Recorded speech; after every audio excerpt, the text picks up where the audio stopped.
Welcome everyone to the webinar, Decarbonizing Transportation, New Canada, US Policy Opportunities. My name is Nathan Lemfers. I'm a postdoctoral fellow with the Smart Prosperity Institute, where I advance our sustainable transportation work. SPI is an environment and economy policy think tank and research network based at the University of Ottawa. This webinar is part of an ongoing webinar series on Canada-US policy, climate policy. And this installment is brought to you by the Smart Prosperity Institute, the Institute of Transportation Studies at the University of California, Davis, and the Duke University Energy Initiative. Every year, SPI hosts US research and policy experts through the Fulbright Canada program. This year, our visiting Fulbright Fellow is Lou Fulton, who will moderate today's discussion. Lou is the Director of Sustainable Transportation Energy Pathways Program at the Institute of Transportation Studies at UC Davis, where he coordinates work on energy futures, sustainable freight, and electric vehicles.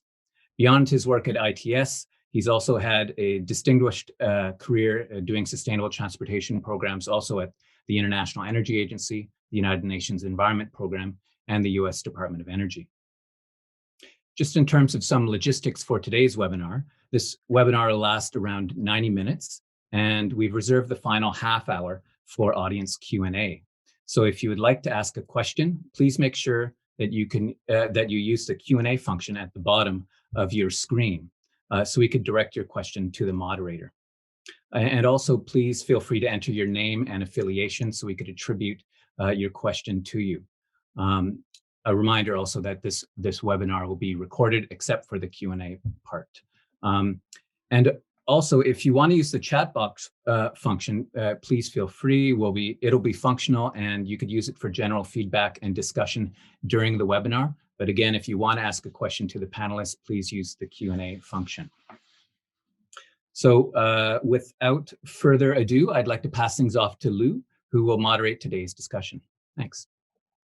Thank you, Nathan, and welcome everyone. It's great to be part of this webinar today and great to work with the Smart Prosperity Institute folks. We at UC Davis are very excited about that cooperation, and I'm certainly excited about the Fulbright Fellowship that has, in terms of actually spending time in Ottawa, has been delayed by a certain virus, but I'm sure we'll get there. In the meantime, webinars like this are a great way to work together, and I think this is a very timely and important topic today, talking about sustainable transportation across the two countries, very close countries, and very important trading partners and policy partners. And so I want to get into some of the weeds today on sustainable transportation, thinking about climate change, thinking about air emissions, and various policies that are coming up that may really help us achieve targets, and thinking about some of those targets in each of the countries. And also thinking about not only the national level, but also at the state and provincial level. There's a lot happening, and we have panelists today who can speak to some of that. And I think it's a lot to try to cover, but let's see how we can do. And I'm going to start by introducing our four great panelists here that are going to help us work through all these questions. We have Sarah Dunham, who's the director of the Office of Transportation and Air Quality at the US EPA. And so that is the office that sets all of the air quality types of measures and undertakes a great deal of research as well, and has a lead on transportation activities. So it's great to have Sarah with us. We have on the Canadian side, Helen Ryan, who is the Associate Assistant Deputy Minister and of Environment and Climate Change Canada, Government of Canada. So that's a great counterpart on the Canadian side. And then we have two, let's say, non-national government panelists. One is Dan Sperling, my colleague here at ITS Davis. And also, he wears two hats. He's also a board member of the California Air Resources Board. And I think that's a great perspective to bring in, because California has been so very active in setting sustainable transportation and air policy. And then last but not least, Maren Smith, who's the executive director of Clean Energy Canada, which is a think tank in Canada. And she's the co-chair of the BC government's Climate Solutions Council. And BC is also a very active player. For example, they have a low carbon fuel standard, as does California. So I think it should be a great conversation today.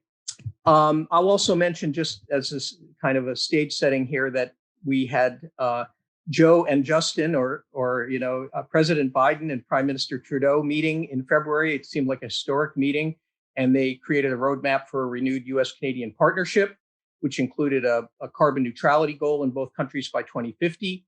So interesting. And Canada has a new climate plan. EPA has a new administrator. So lots of things happening, and let's get into it. So I think I'll start with Sarah, but I'm going to pretty much ask the same question to all of you, which is, what do you think are the most important areas that you are concerned with at this point, sort of topical and policy areas, and what policies are in development? I'll at least ask this for our two national government reps. What policies are in development? Where do things stand in terms of strategies and policies to reduce transportation emissions, climate, but also, I guess, air quality emissions? I think climate is really central in our discussion here. Thinking about the next 2 to 4 years, what do you expect to see happening? So let's start with you, Sarah. Well, thank you very much, Lou. Really appreciate the chance to talk to you all and participate in this webinar. I think it's a great opportunity for me to hear and learn from my colleagues as well. So thank you very much, and I'm looking forward to the conversation. Before I sort of start to address some of the questions that you teed up, I did want to recognize the very long and collaborative partnership and relationships that we've had with our colleagues in Canada on addressing emissions from the transportation sector, as well as kind of addressing the critical role played by the states in the U.S. and local governments in reducing emissions from the transportation sector. So again, just recognizing that very long and collaborative and constructive relationship that we've all had in this field. So from where I sit at EPA, to state the obvious, the Biden administration has made clear from its first days that climate change was going to be a top priority.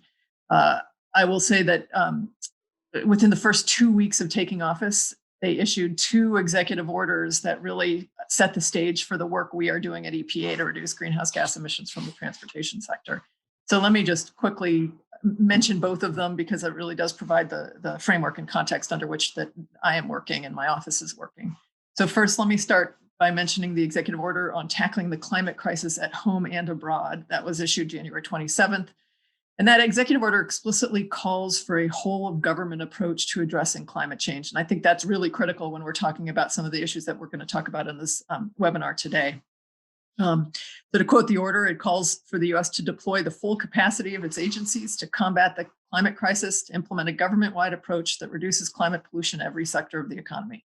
And as mentioned, that executive order looks to put the U.S. on a path to achieve net zero emissions economy-wide by no later than 2050. So that whole of government approach really does recognize that there's a lot of different pieces. There's pieces that, under in my portfolio, which are some of the national regulatory pieces, but there's a lot of other investment that needs to be made to really move the transition the transportation sector forward. So the second executive order that I'm going to mention, which actually was the first one that was issued, is that second executive order was actually issued on the day President Biden was inaugurated. And the order specifically calls for EPA to review actions taken in the previous administration and essentially address them to ensure that we are appropriately addressing the climate crisis and using the best science to inform our decision making. So in that executive order, we were given very specific direction to review, in particular, the light duty greenhouse gas emission standards that were set by the previous administration through model year 2026. So, and I'm sure we'll talk a little more about this in the further back and forth, but we are actively moving forward to ensure that we meet those deadlines that have been given to us in that executive order. So while that particular action on light duty vehicles is most definitely our near-term focus, we know there are significant additional opportunities across the transportation sector that are worth attention and just direction moving forward. So, for example, we know the heavy-duty vehicle and engine sector remains a significant source of both criteria pollutants as well as greenhouse gas emissions. And our For example, our colleagues in California have already moved forward in finalizing tougher standards for nitrogen oxide emissions for heavy duty trucks, and as well as set very ambitious zero emission vehicle targets. So we want to learn from what California has done and look as we develop forward what we're going to do at the national level to address pollutants from the heavy duty sector in particular. We also know greenhouse gas emissions from a variety of other sectors continue to be significant. We see opportunities to work with colleagues from around the world in particular to address emissions from marine vessels, as well as aviation through our active engagement in organizations like the International Civil Aviation Organization, as well as the International Maritime Organization. So I don't need to tell you that aside from this imperative that we all feel to address climate, the transportation sector is already undergoing significant disruption and change.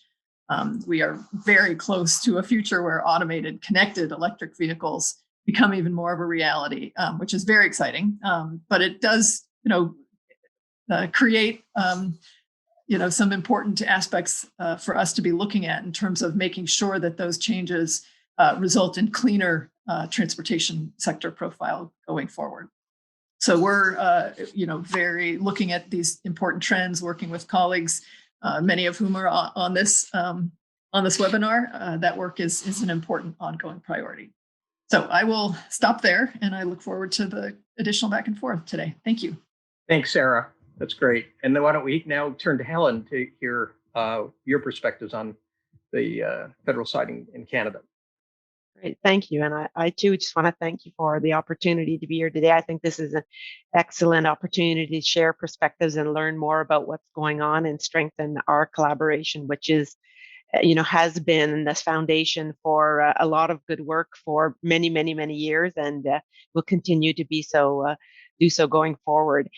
So I think in context of Canada, there's been a number of recent policy developments. You spoke about them, but Canada put out its enhanced climate plan, a healthy environment and a healthy economy in December, and it lays out Canada's plan, to build for a better future. So it's also in context of our economic recovery, and it builds on the earlier work of the Pan-Canadian Framework on clean growth and climate change, and it continues down that path. In terms of making the improvements and taking the change necessary. And the objective there is to help us exceed our 2030 target and transition to net zero by 2050. And it builds on a number of measures that were put in place under the Pan-Canadian Framework, including more stringent vehicle GHG regulations, carbon pricing, our IZEV program, which it is an incentive to support zero emission vehicles, our funding for infrastructure for zero emission vehicles, and as well our clean fuel standard, which is a regulation that's currently under development. And so under our strengthened plan, we acknowledge that those aren't enough. We need to go further and we need to go faster. So when we think about what's really important for us in context of the next 4 years or so, I think really supporting that transition to net zero. And when it comes to the transportation sector, really transitioning to zero emission vehicles and laying that solid foundation. And we often talk about zero emission vehicles in context of the light duty vehicles. And I would say in that space, we're a little bit further ahead, but even there, more is needed and we need to go further, but also in context of our medium and heavy duty vehicles. And what I would say there is the solutions that are that will form part of that zero emission vehicles will be a mix, and there's more development needed, more technological advancement needed to help us get there. But those are key elements for us, and I think they go hand in glove with also wanting to tackle air emissions. And so the importance of leading to reduced air emissions is also critical, both in context of the light duty vehicles, but also in context of the heavy duty vehicles. And Sarah mentioned the enhanced NOx standards that California has put in place in terms of their heavy duty vehicles. And those are considerations as well that are at play in Canada. I have to say, because it's really important from a policy perspective in the transportation space, when it comes to light duty and heavy duty vehicles, we do in Canada have a longstanding policy of alignment with US standards. And we've done our alignment in a variety of ways.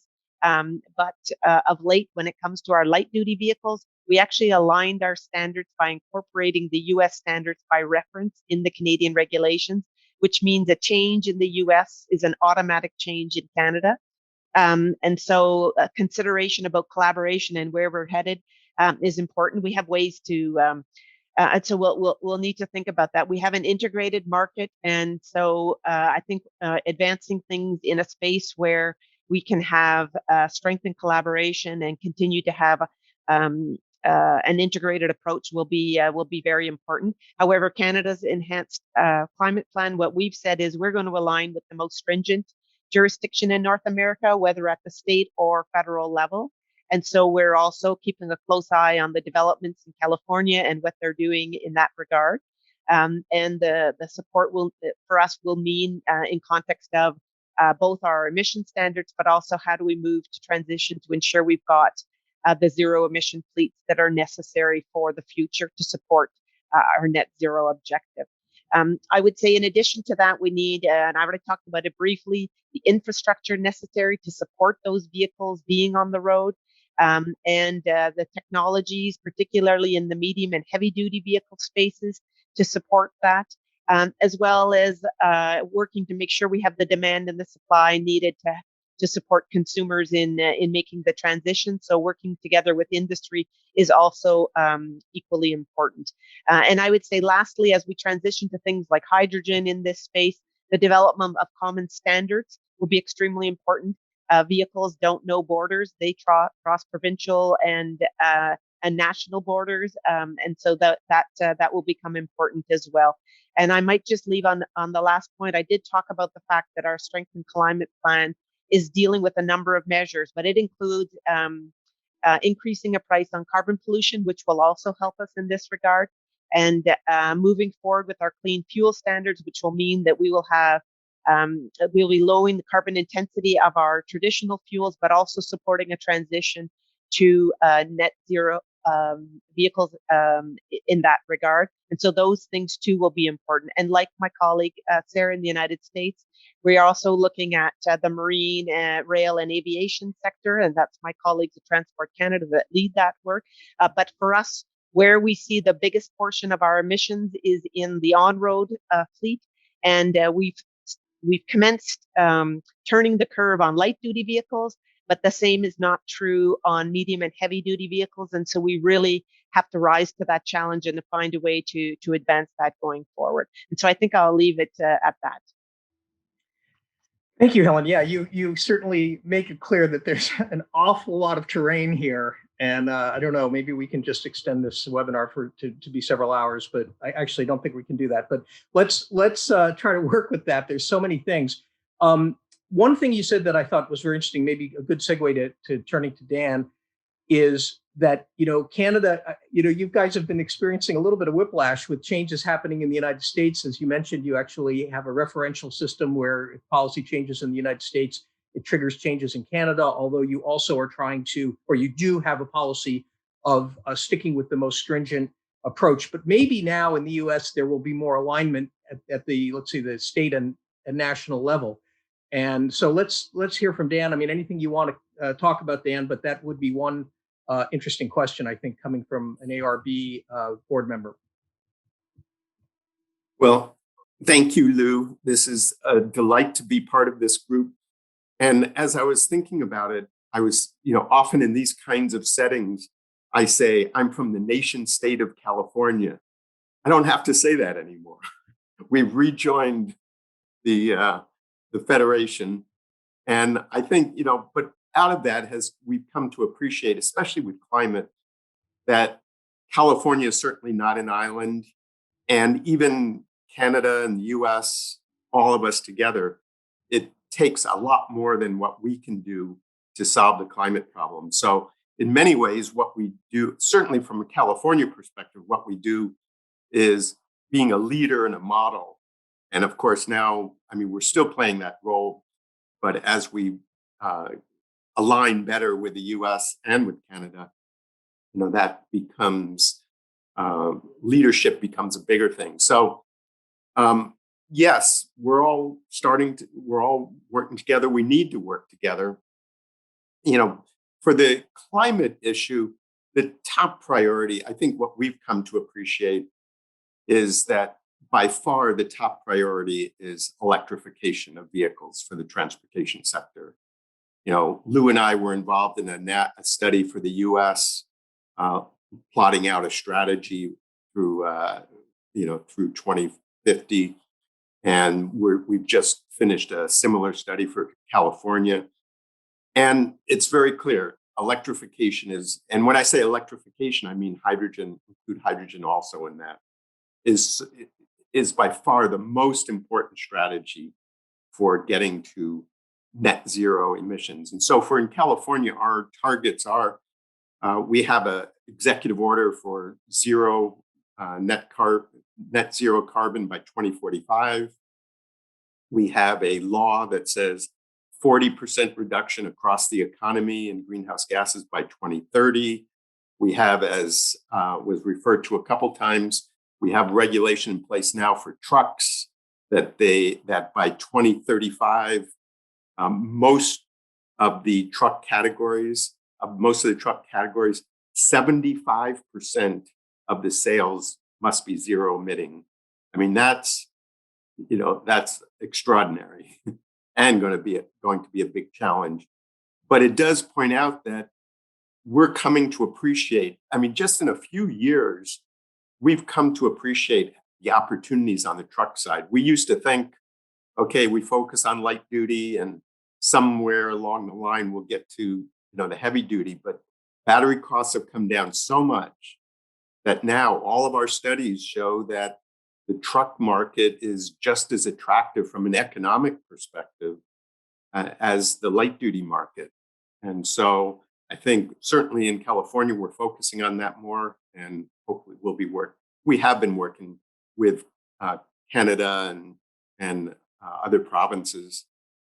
Of course, we have a cap and trade program integrated with Quebec, just to say that California does and used to with Ontario.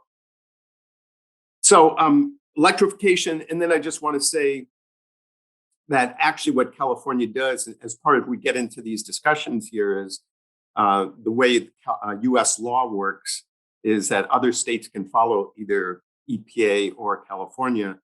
And there are about 15 states representing about 40% of the US market that are following the California standards. So as we get into this discussion about what is EPA, what does the federal government do, it is complicated by this, this other parallel activity. We'd like to unify it all, but I think the reality is it might stay a little separate for a while, and we can talk about that.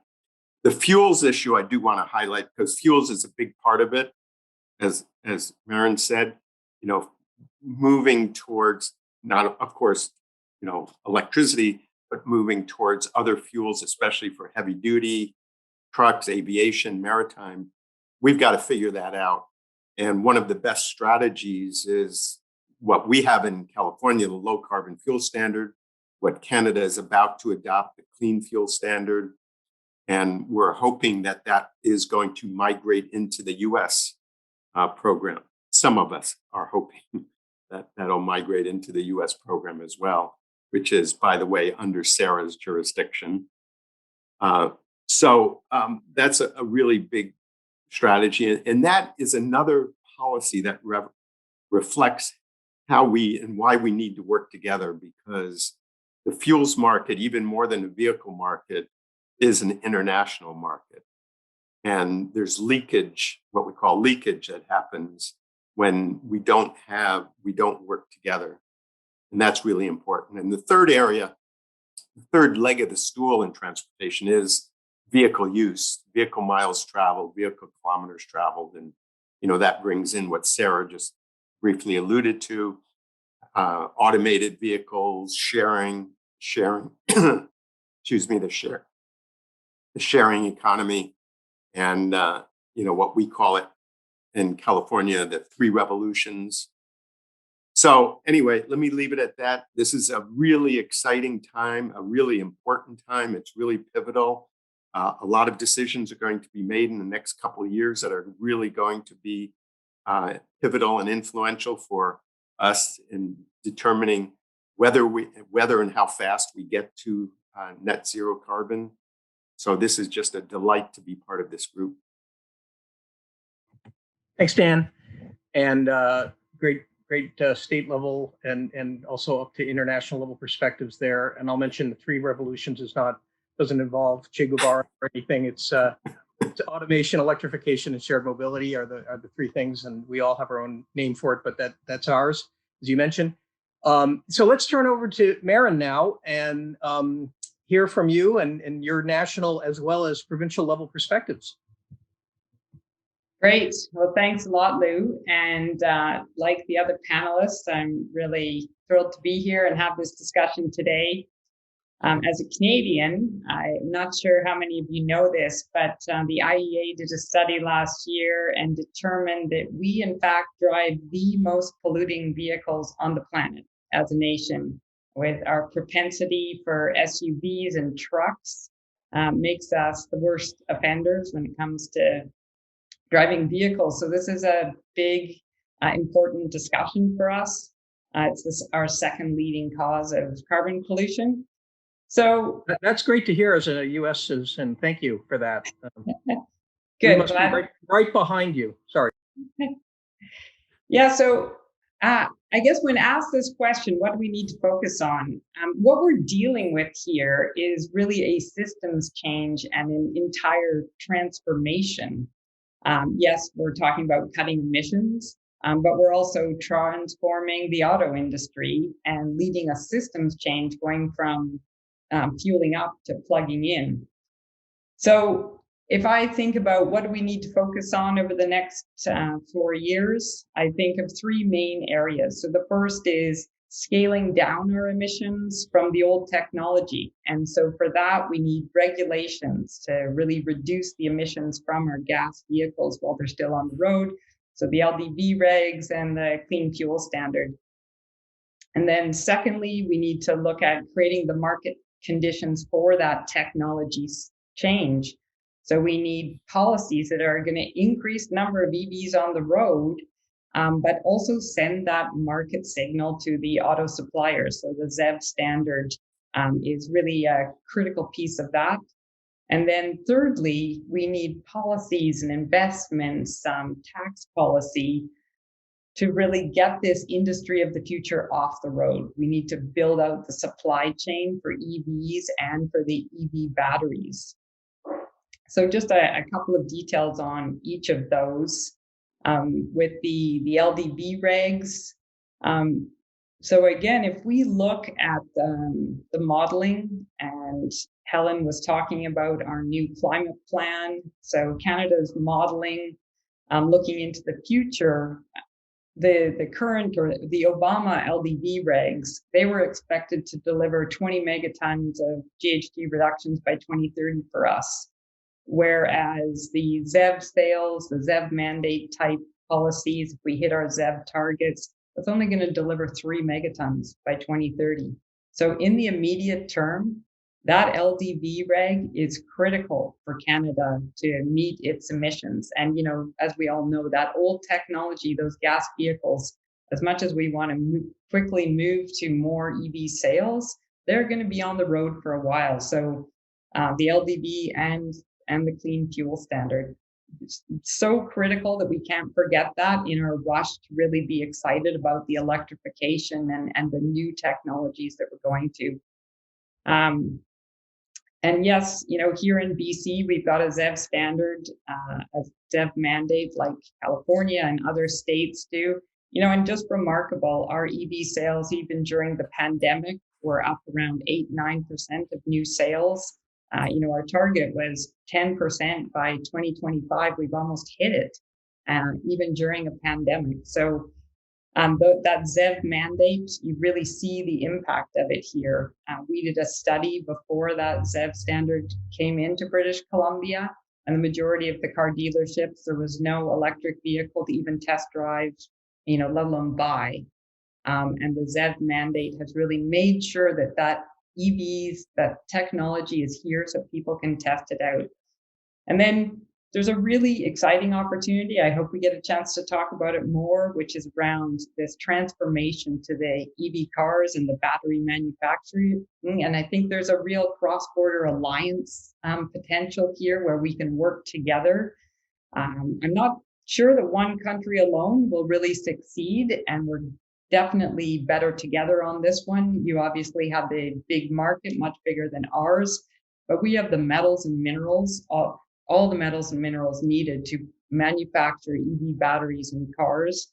We have clean electricity here. Our grid is already 83% zero emissions in Canada, and that's just going to grow. So we have clean electricity to manufacture cars, but also to extract metals and minerals. You know, for instance, our aluminum is the lowest carbon aluminum in the world, produced in Quebec and BC, where we have large hydro on our grids. Our steel is already lower carbon than steel produced in the US. So there's a potential for us to connect our clean electricity to our metals, our mining and our refining sectors, and to ensure that we are making low carbon and sustainable electric vehicles, which is really the way the market is going to go. Consumers aren't just going EV, they also don't want to be creating a mess, you know, and creating ethical problems. So I think there's a real opportunity for us to ensure that we're moving forward on ethical and sustainable extraction, refining, manufacturing, and you know, this transformation will be able to include some of those aspects as well. Great, thank you. And I think maybe I'll just put you on the spot on that one, because you know, it's very interesting that as an American, I don't probably pay close enough attention to understand all of the politics here or all the details of the industries. But obviously, you have a very strong fossil fuels industry.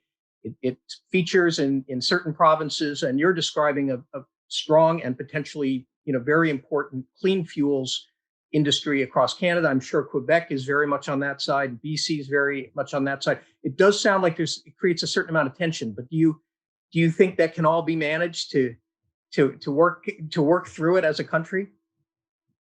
Yeah, you're right. That is a big tension in the country. And I think it's a bit about transforming, you know, our mindset. So Alberta, with its great oil and gas resources, which has fueled the economy and jobs there, but it actually has our best solar and wind resource in the country, a bit like Texas, you know, in your country, best solar and winds in Texas, you know, along with the oil and gas.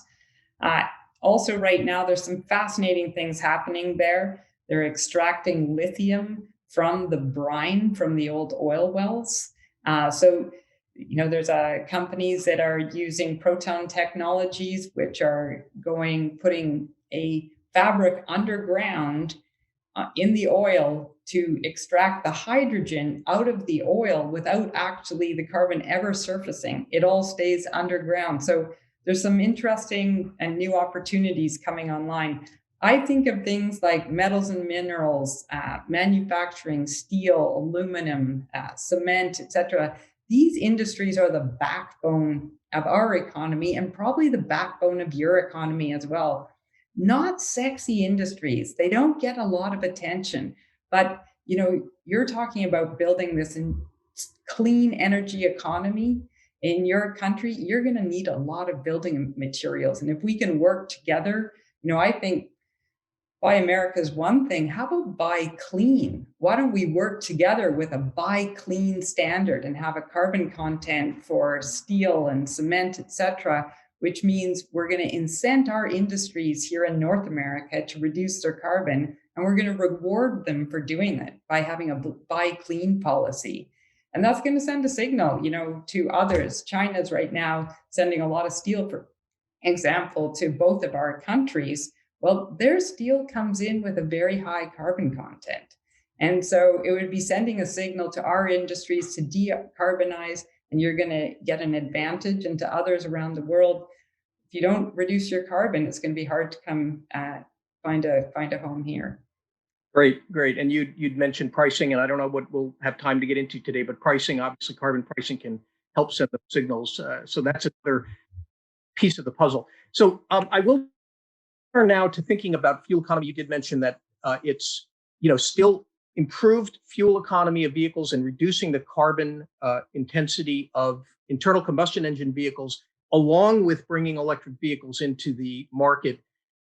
This is central to policy and to reducing CO2. And they're two fairly intertwined topics in terms of improving the carbon intensity of internal combustion engine vehicles and bringing in electric vehicles. But let's think about the CAFE standards and the CO2 standards. So maybe I'll turn to Sarah to tell us a little more about what you think the Biden administration's plan might be here. I know you are looking again at fuel economy and CO2 standards. Is that right? Right. Yeah. Thanks very much. So we actually were directed very specifically in one of the two executive orders that I mentioned to take another look at the fuel economy and greenhouse gas tailpipe standards that were established in the previous administration. In 2019, both EPA as well as our colleagues at the Department of Transportation set standards for light-duty vehicles through model year 2026. And those standards, essentially represented between 2021 and 2026, a 1.5% year-over-year improvement in fuel efficiency. And so what we are actively engaged in is taking another look at those standards and saying, do we want to revise the existing standards? And from where I sit at EPA, where we look at looking at establishing greenhouse gas tailpipe standards, and so we're taking a look at those and seeing whether the ones that are on the books already need to change through 2026. So I'll say, of course, in that conversation is consideration of, for example, what California has already done. Right, California has announced this agreement they have with several of the major automakers that have agreed to even more stringent than that 1.5% that is currently on the books at the national level. So that we're obviously taking a look at that framework. And then I think the other piece that we think it's important in how we approach setting those standards through 2026 or resetting them, as the case may be, is what trajectory does that put us on for the longer term? What trajectory does that put us on towards providing this regulatory structure for the advancement and greater penetration of electric vehicles? I think we don't want to forget about kind of what possible improvements can still be made with the internal combustion engine. So kind of analyzing that potential is clearly an important part of what we're looking at going forward. And I think we've got a relatively clean slate at this point for setting standards beyond 2026. And so that, kind of trying to take a look at what we want to do there, what makes sense, working with our colleagues in California, working with the automakers, et cetera, I think is all important part of the conversation. Great. And it's great to hear you mention beyond 2026. I think of 2030 as a logical, or even possibly farther. But, I remember paying close attention to fuel economy policymaking in the US in the 90s and in the first decade of this century, where often the targets or the standards were only set 2 or 3 years out, and it always meant you couldn't set them that stringently because there wasn't enough time for automakers to react. So going out farther gives a lot more, room for ambitious standards.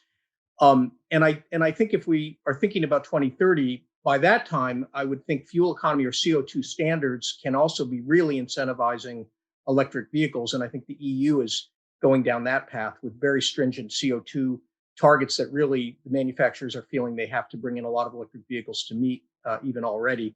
So I'll turn to Dan. Where do you see it all going, Dan? And then the California rule and the 177 states, which I think makes up, 40% of the US market or something, versus an updated national standard. Well, our governor last fall issued an executive order that said 100% of the sales of light-duty vehicles would be ZEVs by 2035. And so we are in the process of, the California Air Resources Board, are in the process of adopting the specific regulations So we haven't done that yet. We haven't put those in place, but almost for sure we're going to have 100% or something close to it for 2035, and the trajectory that leads up to that. So that's really aggressive, but that is what we're doing. And there's discussion. The other states, we call them the 177 states because that's a section of the Clean Air Act that lets them follow California. We would expect many, most, maybe all of them to be following California on that. So it kind of, hopefully, it creates the political pressure on Washington, on the political system there, to do something similar or to try to follow it. There is that tension, as Sarah was saying, or Lou, as you're saying, there's two approaches. One, you can have very aggressive greenhouse gas standards, which is what basically Europe is doing. And, that it's so aggressive in Europe that they are selling EVs because really that's the only way they can meet those standards. And in California, in the US, if we have this 1.5% per year increase, that does not put much pressure on the auto industry to do that. And I know the auto industry is trying to negotiate. They say, okay, we'll do something like what the California does. But if we do something like it, then we have a multiplier in there for EVs as a way of encouraging EVs. But really, that's that whole so-called framework is far weaker than what Europe is doing and far weaker than what California is doing. So it'll be interesting to see how that plays out. And that's light duty. And of course, heavy duty, as I said a few moments ago, there we already have the regulations in place through 2035. And there is another tension here. So there was reference to low NOx rules for trucks. And so, regulators and policymakers, we debate this. How do we want to make it really painful and expensive to keep those gasoline and diesel engines, like having aggressive low NOx standards, for instance, or even having aggressive CO2 standards, greenhouse gas standards? Or do we just go to a ZEV mandate approach? And so those are the two approaches. So in California, we are doing more of the ZEV mandate approach rather than the CO2 greenhouse gas standard approach. But there's an argument for both of them. But you got to do whichever one you do has to be aggressive if we're really serious about getting to of decarbonizing the transportation sector. Right, and I've had conversations with truck OEMs in particular who say it's going to be very hard to have the money to keep improving our diesel engines to meet these NOx standards and preparing for electric and hydrogen trucking. So that's another perspective, on you're trying to get us to do too many things, but it's an interesting kind of tension. And I will turn to Helen in a minute, but I just wanted to, since you mentioned trucks, let's not forget about trucks. What's the EPA's or the Biden administration's plan on truck standards? I mean, we have the phase 2 standards. I think phase 3 is in development, and the phase 2 was one thing that did not get knocked down in the Trump administration. They're fairly aggressive fuel economy standards for trucks. What's the situation now, Sarah? Yeah, so right as you pointed out, we do have greenhouse gas standards for heavy duty sector vehicles and engines. And our term of art is we have phase 2, which actually is fully phased in 2027.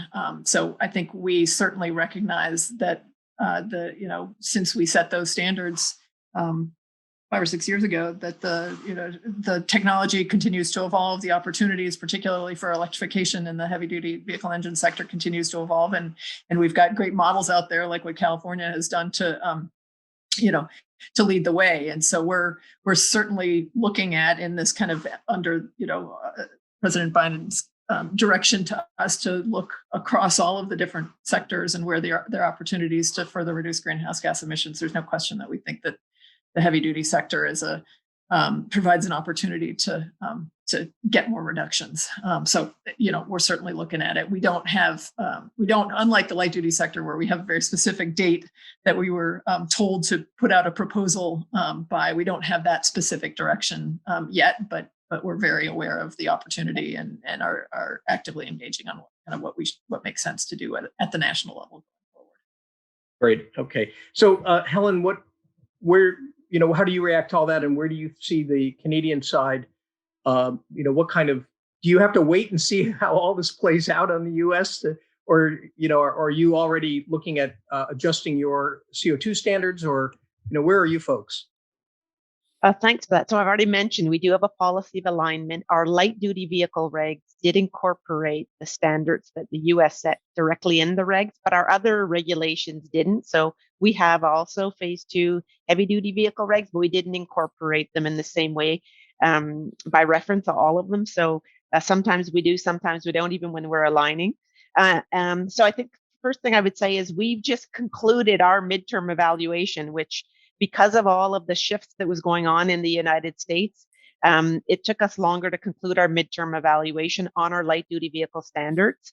And what I must say is that the findings from our midterm evaluation, which we published in February of this year, is that the existing standards, which we've talked about now, they were rolled back. So they increased in stringency by about 1.5% from 2021 to 2026. They're not stringent enough to meet Canada's emission reductions objectives. So that's one of the things that we found. And there's a recognition that we need to do more in order to reduce emissions. We've already talked about our enhanced climate plan, which was announced in December, and we've indicated there that we are going to align with the most stringent standard. And I should say, we're not just talking about tailpipe emission standards. We're also looking at, how do we achieve our sales targets, and the mechanism by which we do that. We're actually in discussions with stakeholders around, how do we go about achieving some of these policy objectives, but we're looking into that as well, and have articulated that we will be looking to align with the most stringent standard for the post 2025 time period. The same holds true in the heavy duty vehicle space, but it would be the 2027 time period that we will be looking to align. We're also looking at what's going on currently within California and having regard for that in context of our heavy duty vehicles. So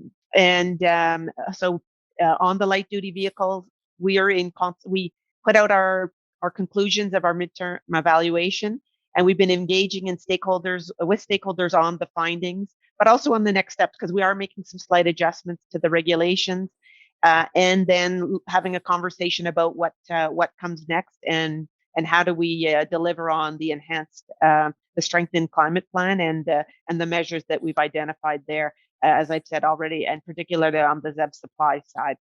So those dialogues are live. We had sessions last week, and they will continue to help inform how we move forward. Collaboration for us is going to be key, and so we have an MOU with California. We're collaborating with them. We have a history of collaborating with the US, and you've talked about the recent collaboration that's just been identified by President Biden and Prime Minister Trudeau. And so I think those are going to be very important for us going forward. And so we are looking to see where the EPA is going to go, and we're very interested in collaborating in that space, and that forms part of the roadmap that the Prime Minister and President Biden laid out. So there'll be more to come in that regard. I think we will continue. What people don't know is we already have a very strong technical collaboration, and we do shared testing between ourselves and the EPA, and that kind of collaboration will also continue and will help inform the work as we go forward. And I mentioned that we have an MOU that we've signed with California to look at what they're doing in regulatory context, not just on greenhouse gas regulations, but also with respect to air pollutants. So the developments that we've talked about there. So we're watching and seeing, and at the same time, we're looking to advance and figure out what we might need to do in context of the Canadian economy. I might say as well that we have phase 2 regulations for heavy duty vehicle. We put in place trailer standards, recognizing that there was some litigation going on at the federal level in the United States, and have since issued interim orders in order to have those provisions not take effect. And so we are also looking to see what's going to happen going forward, but just thought I would note that as well. Okay, great. Thanks. So turning to Maren, what is your perspective on this? How do you think we can best push hard for improved fuel economy and CO2 emission reduction from today's vehicles while incentivizing electrics and maybe hydrogen vehicles? Well, I think my fellow panelists have covered a lot. The LDV, as has been said by Helen, it's very important to us that we align ourselves with a stringent LDV. So whether that's California, if the US doesn't go as far, but the 1.5% is not going to meet the reductions. And frankly, some of the things that we need to decarbonize in our economy, the technology is not there yet. We don't have the tools, but with cars, we do. There are solutions, even more fuel efficient solutions, like we see in Europe. So that's why we really encourage, to push hard on this one. And we're really anxious to hear what comes out of the US in April. When it comes to the ZEV, we think it's not an either or. You need both, and a ZEV standard or a ZEV mandate is critical to get the supply going. And as I said, to send that market signal to the auto sector so that they know that they've got a market for their product. There's a number of things that we've been doing here in Canada, in British Columbia, that are really useful, around the infrastructure and really taking a new approach to thinking about infrastructure. It's not like a gas station, and so you just want to put EV charging stations in the gas stations. You want to think this through. Where are people going to spend their time? How can you make this more convenient for them?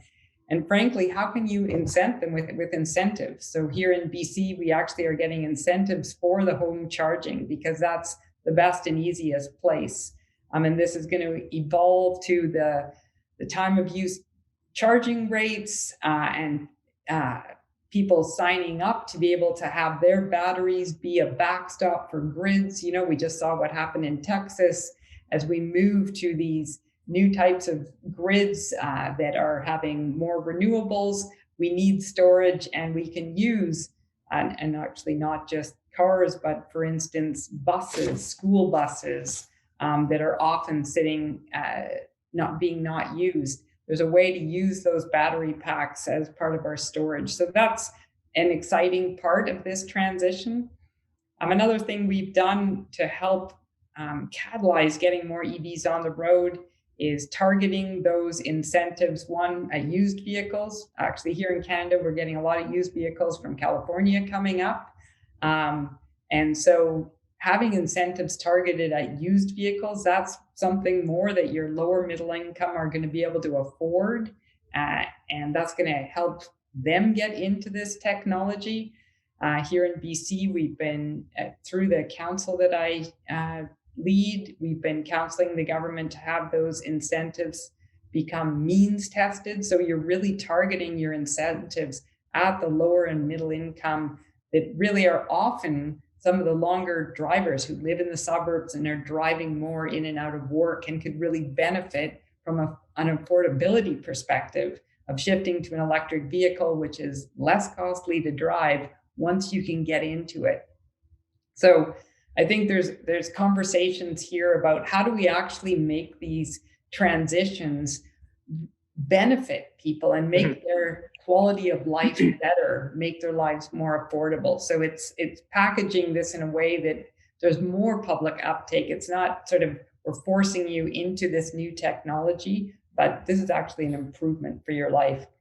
Yep. And I think also this is an area where the provinces and the states have shown a lot of leadership and can take very aggressive actions and not necessarily wait for the feds to, to do it. It's a little harder with fuel economy standards, although California has been able to. But you mentioned a few things that seem to need to happen. I mean, it's very important to have targets, and California now, and I think Quebec as well. I'm not sure, but California's got this on light duty governor's executive order: 100% ZEV sales by 2035. Incredibly ambitious, and as Dan mentions, there's a truck target that's like that.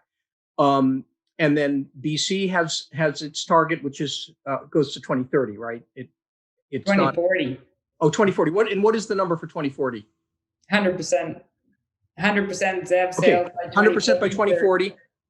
And we don't see these yet at the national level, I think, but maybe that will trigger that sort of thing. But you also mentioned we need the infrastructure, we need charging infrastructure, we need incentives to encourage people to buy these vehicles. So I'm going to turn over to Dan now and say, what in the California context, do you think all the pieces are there, or what else do we need to do? What has California done? What else does California need to do? Great question. I wanted to give one overarching insight to frame all of this, and that is in the research world, and a lot of this actually has been done by Lou himself, is we're finding that the cost of transitioning to a net zero transportation sector, and mostly because of the electrification, results in saving the economy money. So we see in most of the scenarios we're looking at, assuming a fairly fast trajectory, by 2030, the economy is coming out ahead. We're saving money. So, and that's because the battery costs are coming down, the energy costs are less, the maintenance is less. And this is for cars and trucks. And this is even before you talk about climate benefits, health benefits. And I think this is something that really hasn't entered the policy discussions yet, and is something really important, and partly because it's relatively new, because battery costs have come down so fast. But this is extraordinary. I mean, we're not talking about needing trillions of dollars. We're talking about saving money. And I think we need to get that into this discussion, and I think it'll help accelerate the whole process. And the car companies and the truck companies are all getting on board. This is not, sure, they're resisting in many ways, but they've got the technology, they've got the supply chains. So this is all quite doable. I think it was Marin that said that, we don't need new technology. Yes, we need more innovation, incremental improvements in batteries, and maybe we'll go to solid state batteries in a number of years. But this is all right at hand here. And so moving to this electrification in a really expedited way actually makes so much sense. More, even for me, a few years ago, sitting on the board, and the environmentalists, the NGOs were coming about these very aggressive scenarios. And I said, no, that doesn't make sense. It's going to be too painful for the economy. But that's changed. I've really come around. So, and that's kind of the overarching, I think, as we think about moving forward. So, Lou's question is a good one about, bringing all the different pieces together. And actually, Sarah mentioned that, the Biden administration talks about the whole government approach. It made me think, well, we need the whole transportation approach in this case, because it is a complicated ecosystem, public, private. There's a lot of pieces to it. You got incentives, infrastructure, you got the used market, you have environmental justice and social justice concerns you want to, be responsive to. And I think California is doing a good job of, emphasizing all these different pieces. But even doing all of that, the reality is, even in California, we're only at 8% market share for light duty electric vehicles. It's only 8%. We've got, all of the federal incentives plus our state incentives. We're putting money into working with utilities to build more charging stations. We're building hydrogen stations. We're working with local governments on streamlining permitting, all of that. And we're still only at 8%. So I do want to emphasize it's this, reality that while, we can look at the basic data and say, this is a no-brainer to go fast, the reality is it's not going fast. And I think that's part of, and it just emphasizes there's all these pieces, and you gotta be, focus on all of them. You gotta figure out, the incentives. We haven't really figured out which incentives work. I'm personally really believe in the concept of fee-baits, because that's where, you buy a gas guzzler, you pay a fee, you buy electric, you get a rebate, because then there's no burden on taxpayers, and it allows a long-term permanent market signal to the consumers. But we need, everyone's going to figure out, which incentives work. In the research world, we're still trying to figure out which ones are most effective. How do you do it? You make it means tested, but then you can't do it point of sale very easily. So there's a lot of issues in here, but I think the overall message is that there's a lot of things to do, and we need, like I know in California, we have all our agencies trying to work together, and I know President Biden's doing the same thing, bringing them together in Canada, as we've been hearing also. So this is really hard, but it really makes so much sense.